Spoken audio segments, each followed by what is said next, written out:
સમીકરણ 2 માં vn ની કિંમત આપણે સમીકરણ 1 માં મૂકીશું vn ની જગ્યાએ. તો લખો જો આગળ એમ તો હતા જ એમ હતા vn ની કિંમત આ છે nh/2πmr એ લખું છું nh/2πmr whole square 1/4π ZE square upon RN હતા અહીં લખું ZE square upon R right સાદું આપીએ એમ પેલા વર્ગ કરી n square h square 4 pi square m square 1/4π0 ZE square upon RN સાદું બાબો n square h square as it is અહીંથી એક એમ ઉડવાનો અહીંથી આ 4 ઉડવાના અહીંથી એક પાઈ વધશે એટલે પહેલા લખું પાઈ એમ RN અહીંથી એક ઉડવાના RN બરાબર શું વધ્યું ZE square upon epsilon 0 બોલો આ સ્ટેપ ક્લિયર ને બધાને એમાં RN ને કરતા બનાવીએ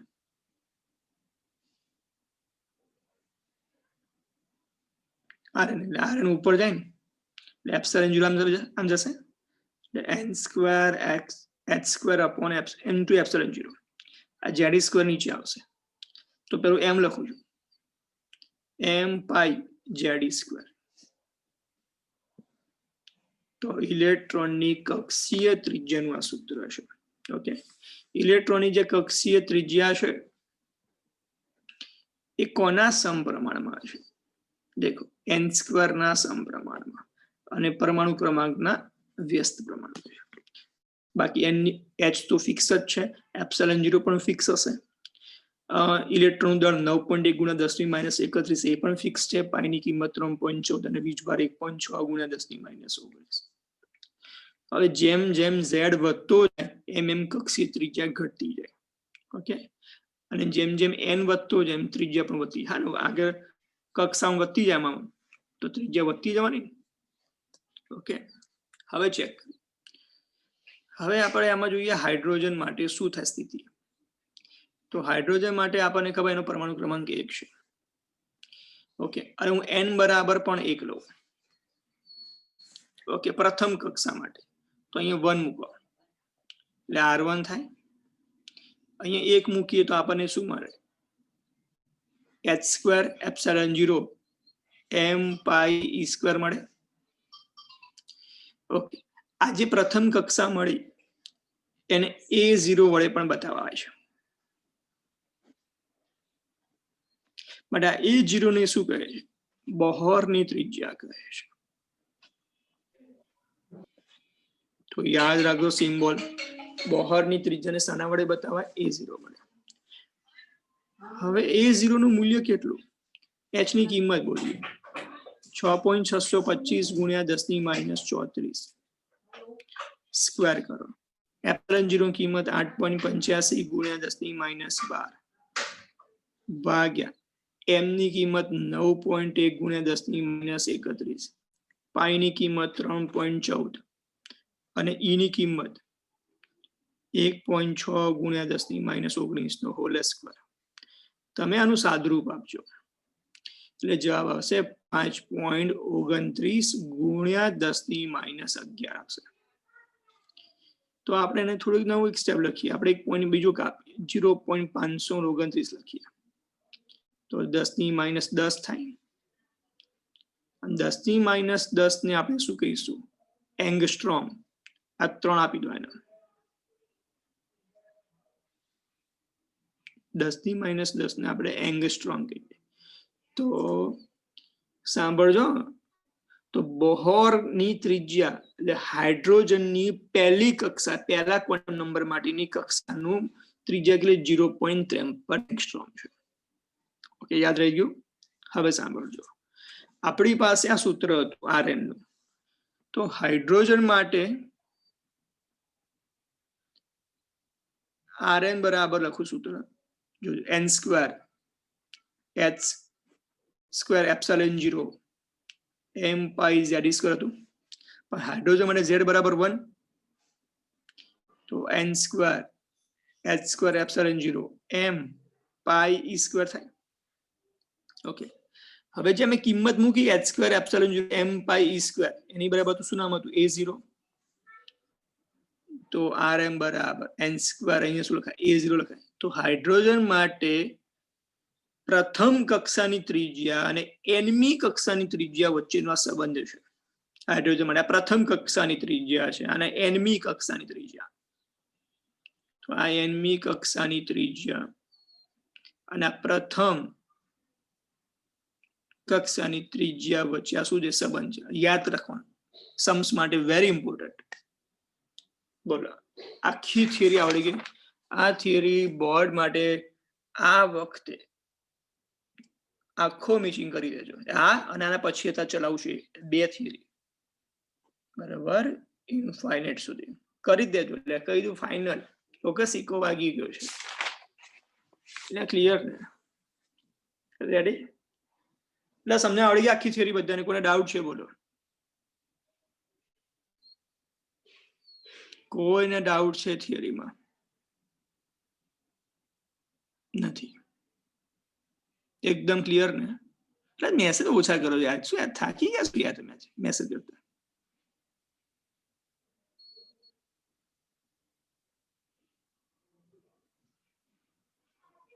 ફોન મૂકીને જતા નહીં રહે ક્યાં યાર સારું જોજો મારી વાત હવે ઘણી વખત વિદ્યાર્થીના સૂત્ર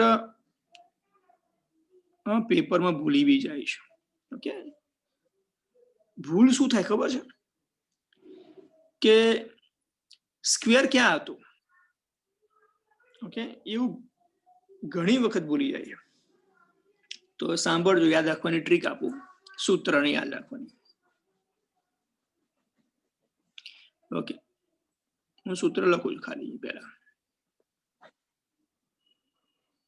જો n એટલે નટુ હરી okay Natu Hari m for mummy papa લે પાઈ gtv નો zd gtv બંને જોવા બેઠા એટલે બંનેનો એટલે સ્ક્વેર થઈ ગયું ત્યારે નટુ હરી મમ્મી પપ્પા gtv બંને ઓકે હવે દેખો હવે સાંભળો આ એપ્સિલોન 0 નો આકાર દેખો આમ છત્રી જેવો દેખાય છે ને છત્રી જેવો છત્રી નીચે જોતા હતા એટલે ખબર ને એટલે છત્રી હોવી ક્યાં જોઈએ ઉપર હોવી જોઈએ ને એટલે છત્રી ઉપર છે આ યાદ રાખ તમને બહુ હેલ્પફુલ થશે ઓકે યાદ નટુ હરી મમ્મી પપ્પા gtv બંને છત્રી નીચે જોતા હતા ક્લિયર ઓકે અત્યારે યાદ રહેશે તમને અત્યારે લાગશે કે આ શું બકવાસ કરે છે જ્યારે પેપર લખશો ને ત્યારે આ સૂત્ર જે મેં બોલ્યું તમને બહુ યાદ આવશે ઓકે સારું ક્લિયર આ થિયરી ક્લિયર ને બધાને બરાબર હવે નવી થિયરી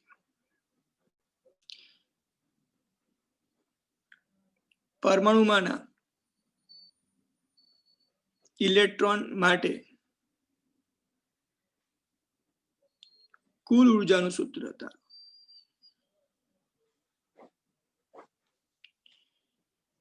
સાંભળો સેમ વસ્તુ જ્યાં થિયરી આપણે લાસ્ટ ટાઈમ ભણી ચૂક્યા છે બસ એમ જ ક્રમમાં આવવાનું છે આપણી પાસે આ ન્યુક્લિયસ છે એની ફરતે ઇલેક્ટ્રોન છે એ કેવા માર્ગે ગતિ કરે છે વર્તુળાકાર માર્ગે ગતિ કરે છે જેની ત્રિજ્યા કેટલી r છે ન્યુક્લિયસ પરનું વિસ્ભાર zd છે અને e છે આટલા વાક્યો તમે લખશો ઓકે સારું ઇલેક્ટ્રોન વર્તુળાકાર માર્ગે ગતિ કરે તે માટેની શરત શું છે તો આપણને ખબર છે કે કેન્દ્રગામી બળ બરાબર કુલંબીય બળ બોલો કેન્દ્રગામી બળનું સૂત્ર શું હતું mv²/r પણ n કક્ષા માટે એટલે n કુલંબીય બળ k zd e/rn².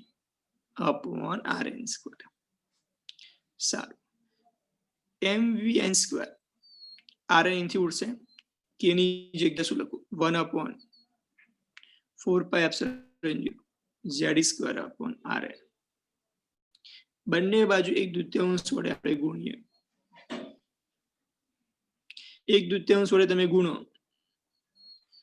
તો અહીં શું બોલો 8πε0 ઇન્ટુ શું છે rn થશે. આપણે 1/2 mv² ને શું કહે ગતિ ઉર્જા કહેતા હતા, ગતિ ઉર્જા એટલે k z² 8πε0 ઇન્ટુ rn. હવે ઇલેક્ટ્રોન અને સ્થિતિ ઉર્જા શોધીએ. તો ઇલેક્ટ્રોનની સ્થિતિ ઉર્જા એકચ્યુઅલી આને ઇલેક્ટ્રોનની સ્થિતિ ઉર્જા બોલીએ, બુકમાં આવું લખેલું છે. એકચ્યુઅલી શું ઇલેક્ટ્રોન અને ન્યુક્લિયસથી બનતા તંત્રની સ્થિતિ ઉર્જા એવું બોલવું જોઈએ. પણ આ એકચ્યુઅલી આ શું છે એકદમ ફિક્સ છે, આ સંદર્ભ બિંદુ છે, માટે આને શું આની સ્થિતિ ઉર્જા આપણે સુધારીએ છીએ ઋણ લઈ લઈએ, કેમ કે આ સંદર્ભ બિંદુ પર, એટલે આપણે અહીંયા શું બોલે છે ઇલેક્ટ્રોનની સ્થિતિ ઉર્જા બોલીએ છીએ. ઓકે, U બરાબર સૂત્ર k, આનો વીજભાર શું થાય Ze, આનો વીજભાર -e છે, એટલે k Ze - e બંને વચ્ચેનું અંતર. તો શું થશે બોલો, માઇનસ k ની જગ્યાએ શું લખાશે 1/4πε0 z² r, ઇક્વેશન નંબર 2. તો તો ગતિ ઉર્જા પ્લસ સ્થિતિ ઉર્જા, બોલો ગતિ ઉર્જા શું છે આપણી પાસે, તો z² 8πε0 ઇન્ટુ rn. સ્થિતિ ઉર્જા શું આવી z² 4πε0 ઇન્ટુ r. બંનેનો લસા લઈએ એટલે લસા લો તો 8πε0 ઇન્ટુ r થશે, એટલે z² અહીંયા 2 વડે ગુણવા પડશે એટલે 2z². તો જવાબ શું હશે -z² આવશે 8πε0 ઇન્ટુ rn. રાઈટ, ચલો આ સૂત્ર તો આપણે ત્યાં સુધી તાર્યું હતું, z બરાબર આપણે 1 લીધા હતા યાદ હોય તો, ત્યાં અહીંયા સુધી તો આપણે ભણ્યા હતા. હવે જે આપણે એક સ્ટેપ આગળ કરવાનું છે એ હમણાં જ આપણે ભણે કે ભાઈ ઇલેક્ટ્રોનની કક્ષીય ત્રિજ્યા કેટલી હતી. તો સૂત્ર આપણે ભણ્યા નટુ, હરી, મમ્મી, પપ્પા, જીટીવી બંને છત્રી નીચે જોવે છે, કિંમત rn ની કિંમત અહીંયા મૂકીશું. તો અહીં લખું છું ડાયરેક્ટ E બરાબર તો -z² 8πε0 n ની કિંમત n²h²ε0 mπz². તો આ nમી કક્ષાની ત્રિજ્યા, તો અહીં ઉર્જા પણ શું લખાશે nમી કક્ષાની ઉર્જા લખાશે. સાદું રૂપ આપીએ, ચલો En બરાબર, ચલો આ m ઉપર જાય, અહીંથી આ પાઈ ઉડે, ચલો m ઉપર ગયા, z ઉપર જાય એટલે z², e² ઉપર જાય e⁴ અપોન અહીંયા સાદું રૂપ નીચે 8n² h²ε0 ઇન્ટુ ε0² તો nમી કક્ષાની ઉર્જાનું સૂત્ર આવ્યું. તમે ચેક કરો, ઉર્જા એ z² ના સમપ્રમાણમાં છે અને n² ના વ્યસ્ત પ્રમાણમાં છે. તો દેખો અહીંયા શું હતું, z ના વ્યસ્ત પ્રમાણમાં હતું અને n² ના સમપ્રમાણ, અહીંયા z જ આવે છે, અહીંયા z² આવે છે, એટલે ભૂલ ના થાય. તો en ચલે z² અપોન n². બોલો રેડી, આટલા સુધી તૈયાર, બધાને સૂત્ર ખબર પડી. સમીકરણ નંબર 3. તો ઇલેક્ટ્રોનની nમી કક્ષાનું ઉર્જા છે. તૈયાર, ઓકે. ઋણ નિશાની શું સૂચવે છે કે ઇલેક્ટ્રોન એ ન્યુક્લિયસના શું છે બંધિત અવસ્થામાં છે, એ આપણે ભણી ચૂક્યા હતા. હવે જોઈએ આગળ ખાસ આ En એમના એમ લખું, z² અપોન n² ને આપણે છૂટા કરીએ, બધી કિંમતો મૂકી, m ની કિંમત માઇનસ છે 9.1 ગુણ્યા 10⁻31, e ની કિંમત 1.6 ગુણ્યા 10⁻19 ની 4 ઘાત છે ઇન્ટુ z². દેખો m ની કિંમત મૂકી અને e ની કિંમત મૂકી, z² ને છૂટા કર્યા છેદમાં બોલો 8 એમના એમ n સ્ક્વેર છૂટા કરી h ની કિંમત 6.625 ગુણ્યા 10 ની -34 હોલ સ્ક્વેર એપ્સિલોન 0 ની કિંમત 8.85 ગુણ્યા 10 ની -12 whole square upon n square z square upon n square z square upon n square लख्या छूटा आनु सादरूप आपीए तमे आनु सादरूप आपशो એટલે -21.76 આવશે z square upon n square आ जवाब जूलમાં આવ્યો એને તમે 1.6 ગુણ્યા 10 ની -19 વડે ભાગશો એટલે જવાબ તમને મળશે ઇલેક્ટ્રોવોલ્ટમાં એટલે કેટલો આવશે 13.6 ઇલેક્ટ્રોવોલ્ટ આવશે આ કોઈ પણ તત્વ માટેનું સૂત્ર પણ હાઇડ્રોજન માટે શું સૂત્ર z બરાબર 1 હોય તો -13.6 ઇલેક્ટ્રોવોલ્ટ अपॉन n સ્ક્વેર આ હાઇડ્રોજન માટેની કુલ ઉર્જાનું આ સૂત્ર છે બોલો આપણે બધાને આટલા સુધી કોઈને ડાઉટ હતો કહી શકે છે કોઈને ડાઉટ બોલો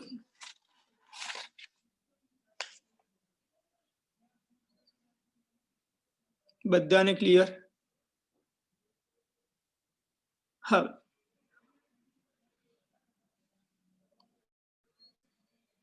સાંભળજો નવો ક્વેશ્ચન મેં આટલા સુધીની તમને લગભગ પીડીએફ મોકલી છે બરોબર આટલા સુધીની પીડીએફ હશે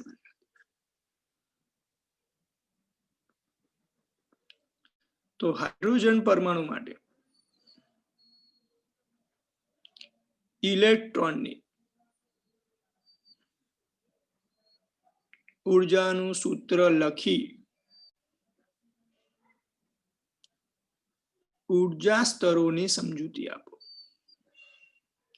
તો હાઇડ્રોજનના આપણે ઉર્જા સ્તરોની સમજૂતી મેળવવાની છે સાંભળો તો હાઇડ્રોજન માટે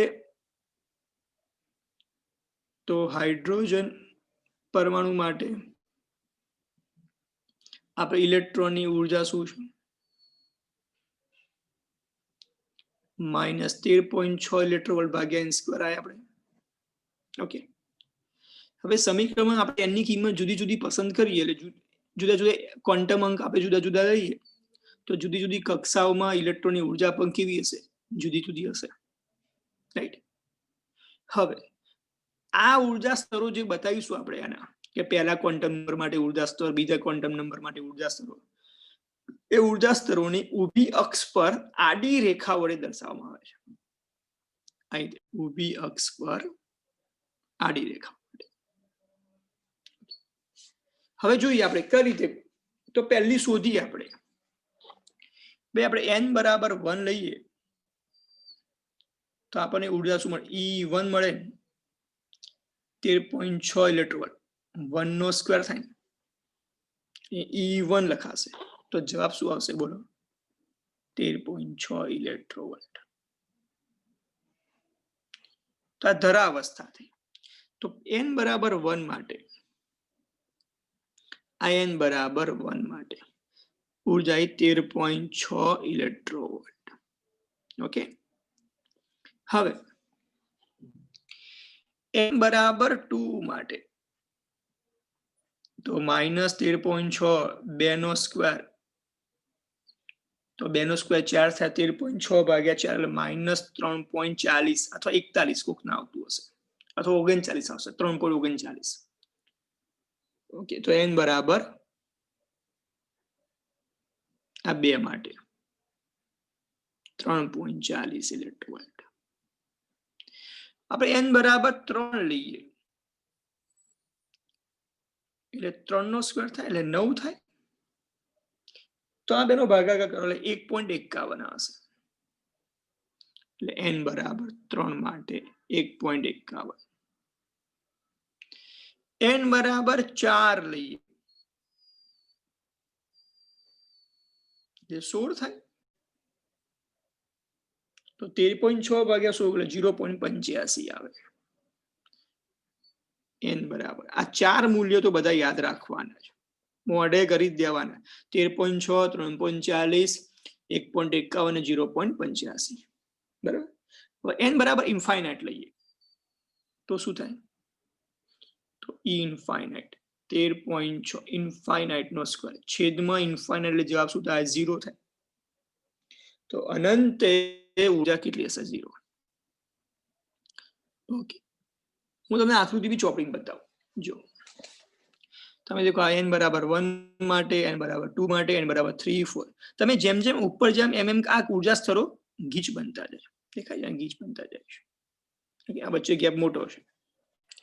હવે સાંભળજો, તો n બરાબર 1 ની ઉર્જા સૌથી ઓછામાં ઓછી -13.6 સૌથી ઓછામાં ઓછી. તો જેમ જેમ કક્ષા વધતી જેમ ત્રિજ્યા વધતી જાય છે, 3.40, 1.1, 0.85. પણ આપણે એવું ભણ્યા કેમિસ્ટ્રીમાં એવું ભણતા આપે કે છેલ્લી કક્ષામાં રહેલા ઇલેક્ટ્રોનને મુક્ત કરવા માટે સૌથી ઓછી ઉર્જા આપવી પડે. આ શું સૂચવે છે આપણને? જેમ જેમ આગળ કક્ષા વધતી જાય એમ એમ ઉર્જા વધતી જાય છે. તો એવું ના બોલવું જોઈએ તો છેલ્લી કક્ષામાં રહેલા ઇલેક્ટ્રોનને દૂર કરવા માટે વધારે ઉર્જા આપવી પડે. હા, જે લખ્યું છે વાક્ય સાચું છે. અહીંયા ઉર્જા વધતી તો જાય છે, પણ દૂર કરવી હોય તો ઉર્જા માઇનસમાં છે ને પ્લસ સ્વરૂપે આપવી પડે. એટલે આને પ્લસ આપો તો 13.6 ઉર્જા વધી કહેવાય. અહીંયા પ્લસ સ્વરૂપે આપો તો 0.85 થયા. તો 13.6 ની સાપેક્ષે 0.85 નાના થયા. પ્લસ સ્વરૂપે આપીએ ત્યારે એટલે મુક્ત કરવા માટે ઉર્જા કેવા સ્વરૂપે આપવી પડે? આપણે પ્લસ સ્વરૂપે આપવી પડે. રાઈટ? એટલે ક્લિયર થઈ ગયું? ના થઈ ગયું મારી વાત?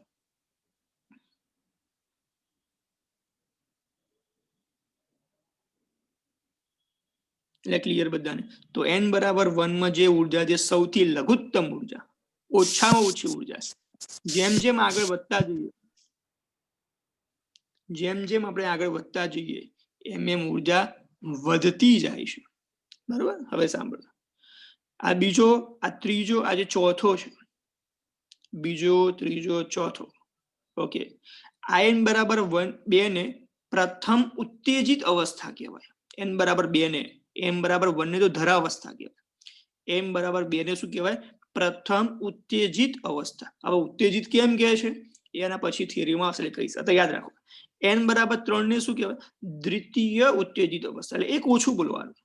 હવે તમે n બરાબર 10 પૂછું તો તમારે શું બોલો છો?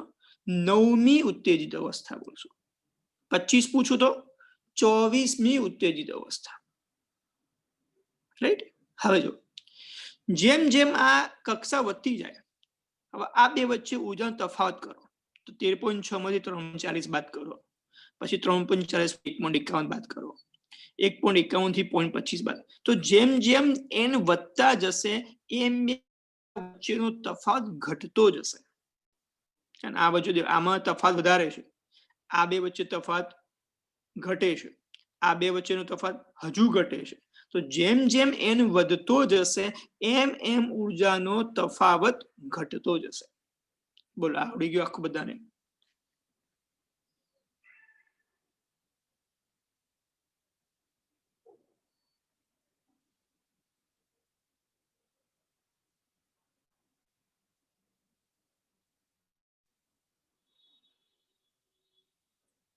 એટલે ક્લિયર બધાને?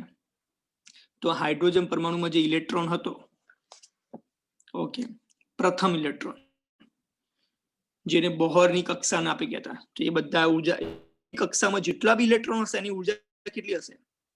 13.6. તો MCQ માં પૂછાઈ શકે બોહરની કક્ષામાં રહેલા ઇલેક્ટ્રોનની લઘુત્તમ ઉર્જા કેટલી? -13.6. ક્લિયર ને બધાને? રેડી? ઓકે, આની જો આ પેજની પીડીએફ ન આવે હોમવર્ક બનાવે તો આવતી વખતે ભેગી આખી મૂકી દઈશ. ઓકે, પેલી ભેગી આખી મૂકી દઈશ. બરોબર? એની ચિંતા ના કરો. બોલો, આજે ચલાવ્યું બધું લેક્ચરમાં આવડી ગયું બધાને? હવે શુક્રવારે તો આપણે MC શનિવારે આ ચેપ્ટરની થિયરી પૂરી થઈ જશે. બરાબર? શનિવારે ચેપ્ટરની થિયરી પૂરી, અને પછી 2 લેક્ચરમાં આના સમ્સ પતી જશે. 2 લેક્ચરમાં પતી જશે. કદાચ હું તો કોઈ એક લેક્ચરમાં જ પતી જશે, આઈ થિંક દેટ એક જ લેક્ચરમાં થશે, પણ કદાચ થઈ જાય વાર, ઓકે, તો 2 લેક્ચરમાં. ઓકે, એટલે ચેપ્ટર રવિવારે ગુરુવારે આપણે ચેપ્ટર 7 ની એક્ઝામ કીધી છે. ઓકે, ગુરુવારે ચેપ્ટર 7 ની એક્ઝામ છે કાલે. ઓકે, હું તમને મેસેજમાં લખી દઉં છું કાલે એટલે ગુરુવારે આપણે ચેપ્ટર 7 ની ફોલોઅપમાં સાંભળો. હવે ફોલોઅપ આપણે શનિવારે આવશે. શનિવારે ફોલોઅપમાં હું આ ચેપ્ટર નંબર જે 12 છે એની થિયરીઓ પૂછીશ. ઓકે, હું થિયરી લખાવીશ, 4 કે 5 થિયરી તમને કહી દઈશ. ઓકે, અત્યારે જ કહી દઉં, ચલો ને. ઓકે, પહેલી તો આ કુલ ઉર્જાની થિયરી કરવાની, પછી આ કક્ષીય ત્રિજ્યાની કરવાની, બરોબર. પછી બોહરના અધિતર્ક, આ 3. પછી આ ચોથો સવાલ, ઇલેક્ટ્રોનની ન્યુક્લિયસની ફરતે વર્તુળાકાર માર્ગે ગતિ કરે તે પરથી સમજાવો. આ 4 પ્રશ્નો તમારે કરી દેવાના પહેલા. ઓકે, પછી શનિવારે જે ચલાવીશ એની લઈશું આપણે ફોલોઅપમાં લઈશું, બરોબર. એટલે આ 4 શનિવારના ફોલો બધું કરી જ દેજો, પણ આ 4 તો ખાસ કરી દેજો પહેલા. શ્રેણી બી વાંચી લેજો, ના નથી. ઓકે, શ્રેણીઓ પણ અમે તમને કીધું આટલું કરી દેજો, બરાબર. બોલો, આજના લેક્ચરમાં કોને તો કહી શકીએ છીએ. ઓકે, હોમવર્ક આવતીકાલે 5 વાગે પહેલા આવી જવું જોઈએ. કે 5 વાગે પહેલા નહીં આવ્યું તો શુક્રવારે લેક્ચર ગયો, કાઢી જ મૂકવાનો છું. ઓકે, આજે કાઢે બધાને, પછી હોમવર્ક કરીને અમુક જોઈન થયા છે એ નીકળી જશે. ઓકે, હોમવર્ક આવી જવું જોઈએ. ઓકે, સારું, ચલો. ઓકે, અને પીડીએફ તમારે આવી ગયેલી છે એટલે પછી માગતા નહીં મારી પાસે, આટલે સુધી મેં પીડીએફ મૂકી દીધી છે. ઓકે, ચલો. અને જે ચલાવ્યું એટલું જ લખવાનું, જે ન ચલાવ્યું એ ના લખતા. અમુક તો એ લખે છે, જે ચલાવ્યું એટલું જ લખજો. સારું, ચલો. હરે કૃષ્ણ.